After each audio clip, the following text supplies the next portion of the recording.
కూటమి అధికారంలోకి వచ్చిన తర్వాత అయితే వైసీపీ పార్టీలో యాక్టివ్గా ఉండేటువంటి వాళ్ళని టార్గెట్ చేసింది. ముఖ్యంగా వైసీపీ పార్టీలో మొదటి నుంచి ఎవరున్నారు, సోషల్ మీడియాలో బాగా యాక్టివ్గా ఎవరున్నారనేటువంటి వాళ్ళ పేర్లు తీసుకొని, వాళ్ళ లిస్టు తీసుకొని వాళ్ళ మీద కేసులు పెట్టి వాళ్ళు మళ్ళీ సోషల్ మీడియా వేదికగా పోస్టులు పెట్టకుండా ఉండే విధంగా వాళ్ళపైన అనేక కేసులు పెడతా ఉన్నారు రాష్ట్ర వ్యాప్తంగా కూడా. ఇందులో ముఖ్యంగా అయితే వైసీపీ పార్టీలో అంటే పార్టీ స్థాపించినప్పటి నుంచి ఉన్నటువంటి వ్యక్తి ఇంటూరి రవికుమార్. మరి ఈ ఇంటూరి రవికుమార్కి సంబంధించి ఈ 2 నెలల కాలంలో 15 కేసులు నమోదు చేశారు.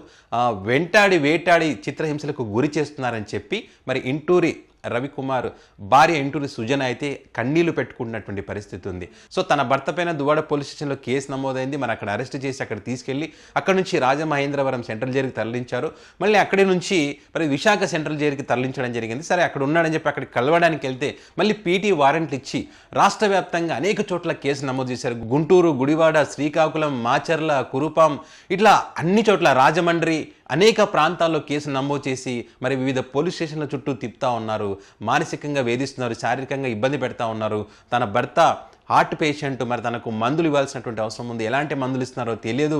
ఒకవేళ కలవాలని వెళ్తే కనుక పీటీ వారెంట్ల పేరుతో ఎక్కడెక్కడో తిప్పుతున్నారు. మరి తన భర్త కనిపించి మరి తన భర్తను వేరే పోలీస్ స్టేషన్కి తరలించేటువంటి క్రమంలో తన భర్తను ఫాలో అవుతున్నటువంటి పరిస్థితుల్లో తన కారును కూడా ఆపి అక్కడ గంజాయి పెట్టి నీ కారు సీజ్ చేస్తామని చెప్పి భయపెడతా ఉన్నారు. సో ఈ రకంగా తన భర్తని కలవనీయకుండా చేస్తున్నారు. తన భర్త ఆరోగ్యం ఎలా ఉందో కూడా తెలుసుకోలేనటువంటి పరిస్థితి ఉంది. తన భర్తకు తన పిల్లల్ని చూపించేటువంటి అవకాశం కూడా పోలీసులు కల్పించడం లేదు. చివరికి తన లాయర్లు కూడా వెళ్ళి అడిగితే కూడా వాళ్ళకు కూడా సమాచారం ఇవ్వనటువంటి పరిస్థితి ఉంది. అంటే ఇక్కడ ఉగ్రవాదులకు కూడా ఈ రకంగా పరిస్థితులు ఉంటావో లేదో తెలియదు, ఉగ్రవాదులను కూడా ఈ రకంగా చూస్తారో లేదో కూడా తెలియనటువంటి పరిస్థితి. సో అలా నా భర్తను మానసికంగా చిత్రహింసలకు గురి చేస్తూ ఉన్నారు. నా భర్త చేసినటువంటి తప్పేంటి? ప్రభుత్వాన్ని మాత్రమే ప్రశ్నించాడు, ప్రభుత్వం యొక్క తప్పులను మాత్రమే ఎత్తి చూపాడు. అంతే తప్ప ఎవరి కుటుంబాలను, మహిళలను కానీ ఎవరిని కానీ మంత్రులను కానీ ఈ చంద్రబాబు నాయుడు కానీ ఇట్లా అంటే అధికారంలో ఉన్నటువంటి ఎవరిని కూడా అసభ్యకరంగా మాట్లాడింది లేదు, ఫోటోలో మార్పింగ్ చేసింది లేదు, బూతులు తిట్టింది లేదు.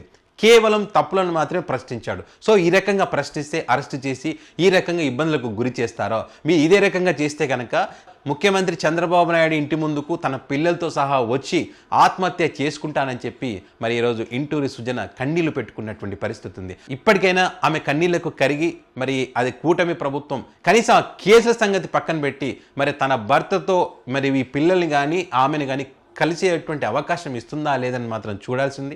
ఇప్పటికే ఇంటూరి రవికుమార్కి సంబంధించి వైసీపీ పార్టీ లీగల్గా సపోర్ట్ చేస్తూ ఉంది.